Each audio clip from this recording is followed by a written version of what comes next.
mengenal istilah misionaris ya saya. Ya. Misionaris. Bukannya ini terang-terangan Ustaz. Misalnya seperti di Papua atau di perbatasan Aceh, Sumatera atau mungkin di Jawa Tengah. Itu gimana Ustaz? Iya, ini fenomena misionaris ini ada yang misionaris itu terang-terangan dia tampil di permukaan. Ada juga gerakannya silent yang kita tidak tahu. Karena apa? Para misionaris itu lebih mengedepankan profesionalitasnya sebagai mungkin orang umum atau pekerjaannya sebagai direktur perusahaan, manajer perusahaan, ataupun seperti dokter ya, dokter spesialis di rumah sakit, padahal dia adalah seorang misionaris. Orang nggak kenal dia misionaris, tapi yang dikenal dia Pak Dokter, Dokter Jonathan, Pak Dokter Yohanes gitu ya. Orang taunya dia adalah seorang dokter, padahal dia adalah misionaris.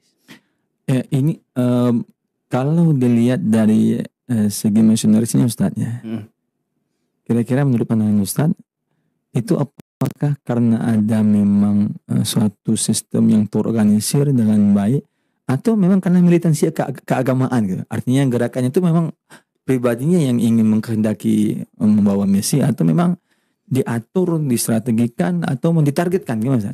Oke, kalau kita lihat ya, jiwa setiap Nasrani itu dia memang dibekali, ditanamkan sekuat-kuatnya sejak dini, yaitu jadikan semua bangsa muridku. Itu sudah dijadikan tagline mereka ya. Jadi jangankan misionaris, orang jemaah biasa pun dia punya jiwa misionaris gitu. Walaupun belum status misionaris ya, apalagi seorang misionaris. Karena dalil itu yang dijadi pegangan. Jadikan semua bangsa muridku, baptislah mereka atas nama Bapa, Putra, dan Roh Kudus. Seperti itu. Loh, tapi kan Islam juga sama Ustaz. Makanya kalau kita mau, kita namanya misionaris Islam itu kan dai ya. Harusnya kita lebih pede gitu loh. Harus pede juga nyampaikan agama kita, kebenaran agama kita. Coba lihat, mereka misionaris itu agama batil, tapi percaya diri mereka menawarkan agamanya. Dan kita agama hak, sungkan. Iya Ustaz, tapi kan kalau dilihat dari segi pemahaman dan keyakinan Ustaz ya, Kristen kan juga mereka meyakini akan Injil gitu. Oke. Ya. Kemudian walaupun mereka menyebutkan Isa itu sebagai Yesus, anak Yesus gitu ya, atau Yesus anak Tuhan gitu ya. Kenapa bisa ada pertentangan Ustaz antara Islam sama Kristen?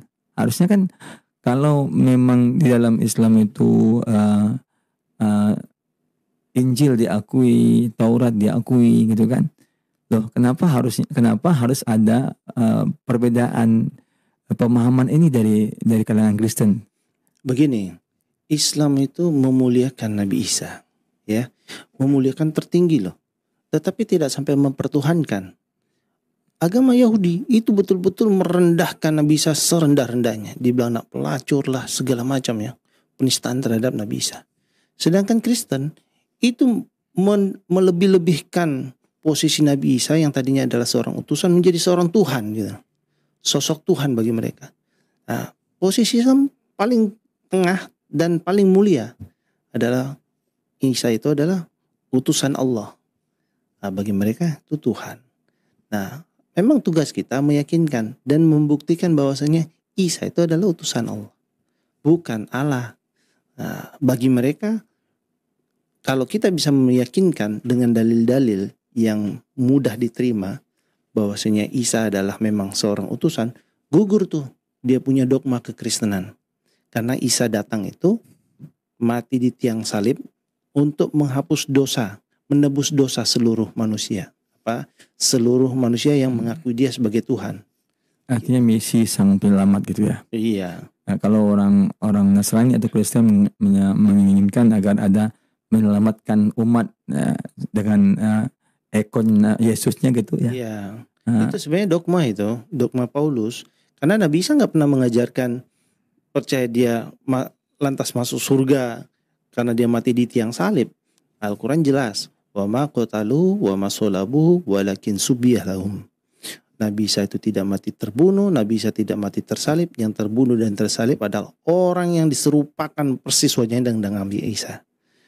Di kitab Alkitab sendiri mungkin ada sekitar 6 ayat menyebutkan satu mukjizat Nabi Isa yang tidak diketahui banyak orang. Apa? Kan kita tahu menghidupkan orang mati, menyembuhkan penyakit, ya, buat tanah jadi burung.